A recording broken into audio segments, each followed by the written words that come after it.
Congratulations, you completed the course. That's actually a really big deal. You know, most people do not complete the courses they take on Udemy or any other type of online platform. So the fact that you're here is tremendous, tremendous, and you'll actually do so much better with your investing because you have completed the course. You're so much smarter, so much more educated now, and it really is going to give you a great advantage.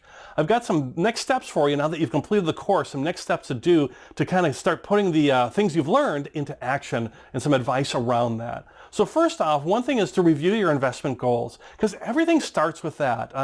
What is your goals as far as what do you want this investment to do for you once it grows over time? What are your goals? What are your dreams? Are you looking for financial independence, saving for retirement, buying a home, whatever it might be, paying for a kid's college education? Whatever your personal goals are is what matters most, and matters most, of course, to you. So review those goals and figure out where stocks might fit within those type of goals, and is it more of a longer term goal, particularly because stocks tend to be more of a longer term investment.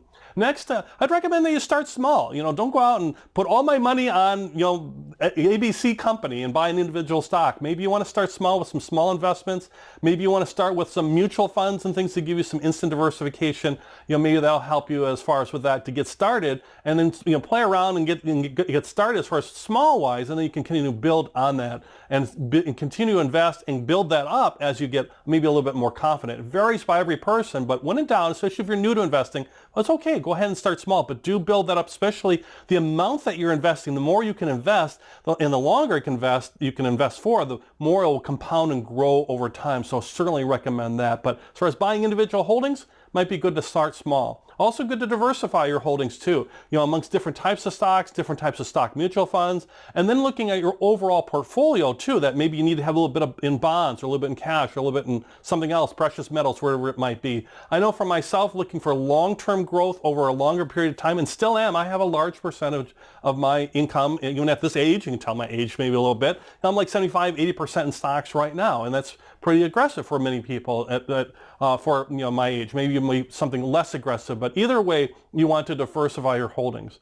And one thing that's very important is to invest regularly. In the United States, we call dollar cost averaging or money cost averaging, where you're regularly putting in money all the time. Maybe it's every paycheck or every month. Because as you continue to buy and continue to invest, that money will be in there and it'll continue to grow, and you have a better chance of buying low or medium versus always just trying to buy high. Because emotionally, it can get hard for us. If the stock market's way up, we might not want to buy, or if the stock market's way down, we might not want to buy, kind of fear out of that. Where if we just regularly are investing, we don't think about those highs and lows. We're just more regular investing and letting the power of compounding work for us to our advantage and have that grow over time and use that to our advantage versus our disadvantage of maybe trying to time the market, which is extremely, extremely difficult to do.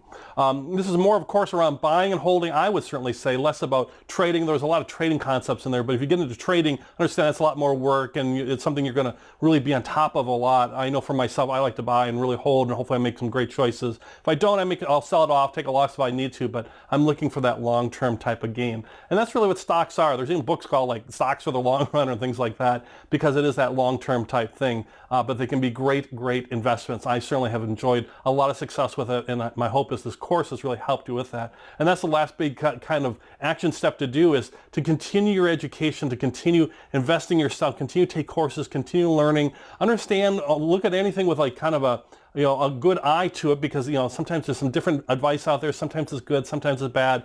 Think for yourself on this. You've got some background now here with the course, but do continue your education. One last bonus step here for you, or really it's more a bonus step, I guess, for me and the future students, and that is to review the course or to give the course a rating. If you love the course, if you thought you got something out of it, a 5-star rating is great and appropriate, and I love that, and it really helps students as far as deciding what courses to take now and in the future. So you don't have to leave a comment if you don't want to. You can just do a rating, but if you want to leave a rating and a comment, I appreciate that a great deal. I know future students do as well. And lastly, I want to say thank you. Thank you so much for investing your time with me here, and hopefully you learned a lot about stocks, investing in the stock market. But I know there's a lot going on in the world out there, a lot in your own life. So I really appreciate the time that you spent with us here, and I'm hoping I gave you some great information. But really, I want to say thank you so much again for enrolling in the course, and thank you so much. With that wraps us all up here. Best of luck to you, and best of luck in your investments, and good luck.